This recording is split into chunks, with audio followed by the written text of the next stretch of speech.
Hi, I'm Doron Ofir. I'm a reality television casting director in unscripted television, and I'm best known for these guys. Back rolls. David! That's the bitch! This is the Big Recast.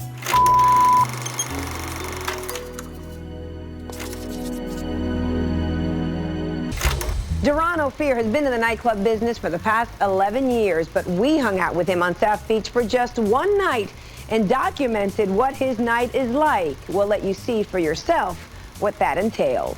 I come from a world of nightlife. I was a club impresario in New York, Los Angeles, Chicago, and Miami.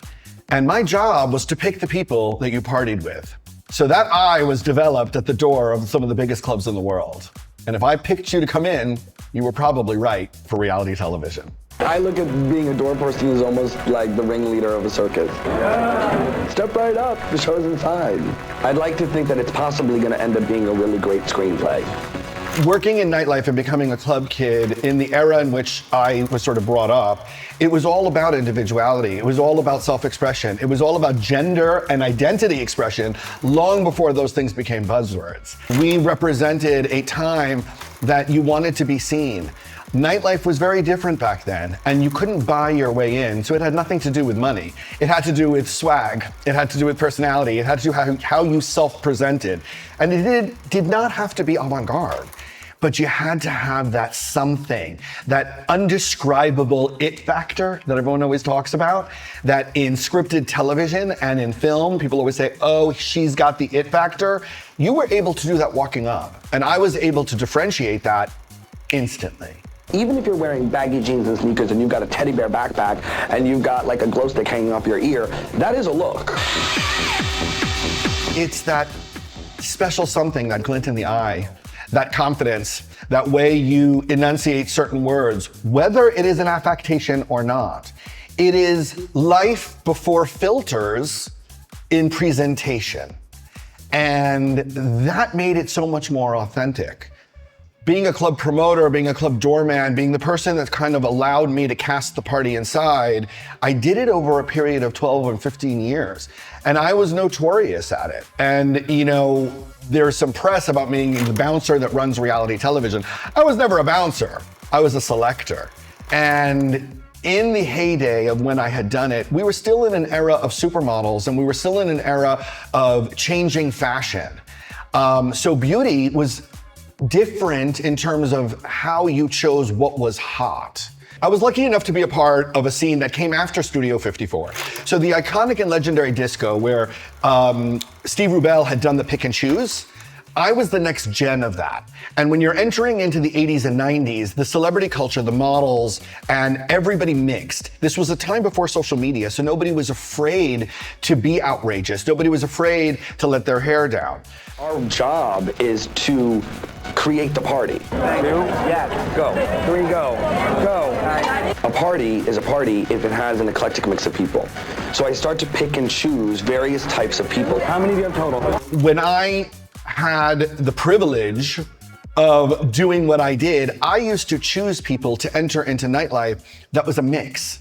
So you weren't all celebrities, it wasn't all models, but it was a mix of everything. Gay, straight, jock, nerd, hot, interesting, but everybody had something. Celebrities, Paris Hilton, Pink, Britney, Justin, Kate Moss, Johnny Depp. These are all people that walked through my doors. Vin Diesel, Johnny Knoxville. It was a world where we intermingled with everyday people because I helped create that environment where you were all VIP. The differentiation didn't exist. And I thought that that was a really extraordinary time that unfortunately, I don't know will ever come back.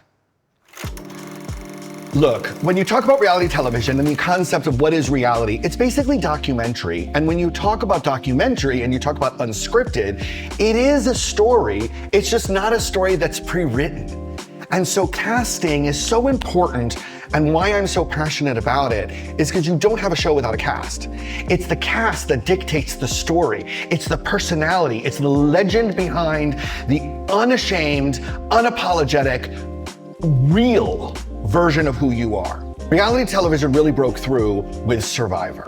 And when I watched Survivor, my jaw dropped.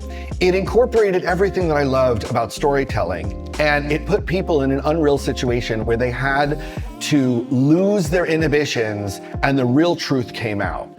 At the time, CBS was the first to really break through. And as this began to sort of take hold, people wanted to find casts all over the country, and they would send out recruiters.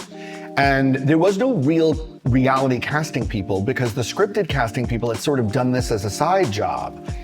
One of the pioneers within this industry was a woman named Lynn Spillman. And Lynn ran CBS's talent.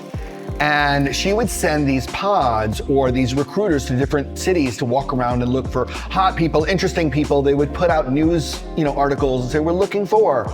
And because of who I was, and because that I was sort of a figurehead within major cities, I would be the first person that these recruiters would approach. And they'd come up to me and be like, do you know? And I'd be like, of course I know. And so through my nightclubs, through the fact that I was a real people person, I knew thousands and thousands and thousands of people. And if you're looking for people with a personality, if you're looking for people that are relatively hot, have a fashion sense, have a certain level of confidence, you will find them at that time in nightlife. They didn't exist on social media because social media didn't exist. So you were out in the world and I collected them like dolls. And I would always have a list of people, depending on whatever the event I was trying to put together, that I would reach out to because I wanted them to fill the space with beauty, with charisma, with nerve and talent. And that was my calling card and people knew it. So I started getting calls for one call, which was really super interesting, was somebody that had called, and I believe that it was Lacey Pemberton from The Bachelor. And they were looking for a great girl to date a perfect bachelor male. The show hadn't even begun yet. This was season 1. And I said, oh, I know somebody. She was a beautiful cocktail waitress at the club, and she also happened to have been a Miami Heat dancer. And Trista Ryan was that girl. And Trista became the first bachelor on The Bachelor. She did not win the heart of Alex, The Bachelor season 1. And she went on to be the first ever bachelorette. I was lucky enough to be in a place where there was extraordinary people, big personalities, interesting. People like Dr. Will Kirby, who's considered the greatest villain in reality television history. He happened to have been my doctor's assistant, which is wild when you think about it. So the concept of who you know, 2 degrees of separation, how you find people, how they're referred onto television was all a big game of telephone. Reality TV was the Wild Wild West. And what I brought to the table was something no one had ever really done before, which was identify and find real people, not extras or non-union actors that had trained, that wanted to break into the industry. It was about the diner waitress who works on Route 66 somewhere in New Mexico that has been doing that job for 20 years and knows everybody in the town and has got something to say. It is something that I sort of coined and developed, which was also used a lot in New York during the heyday of when I was in clubs, that every city, every town, no matter where you're from, Pittsburgh, Schenectady, SeaTac, it doesn't matter. There are people who control the fads, whether they be 50 of them or 500 of them. I used to call it the Fab 500. These are the fabulous people that define the image of any given city or town.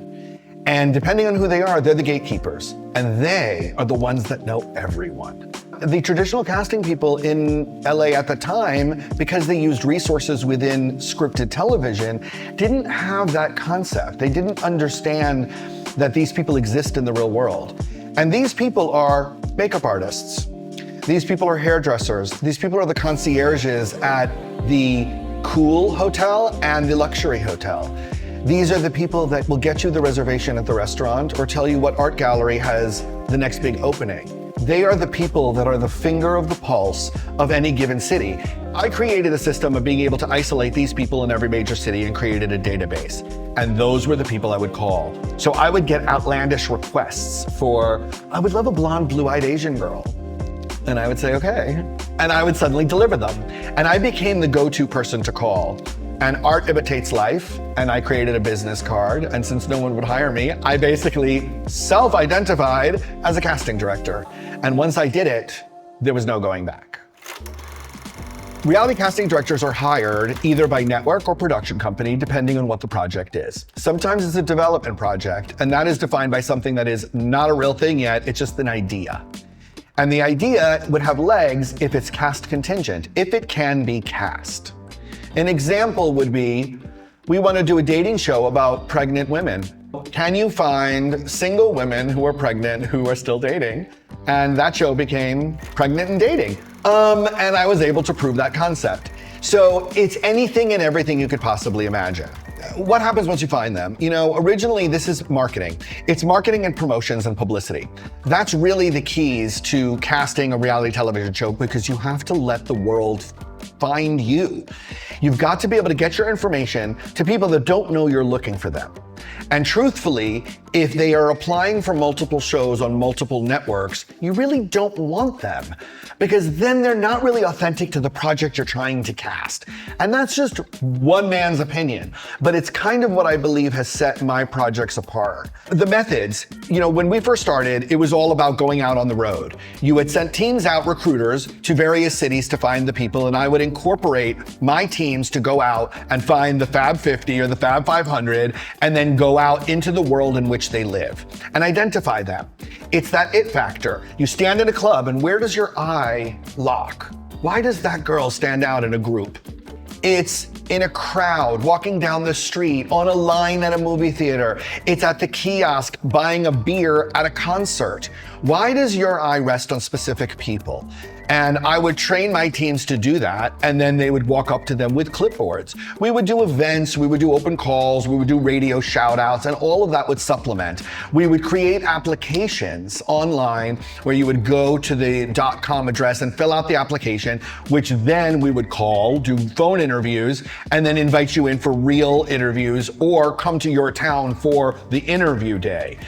That process has changed dramatically through time.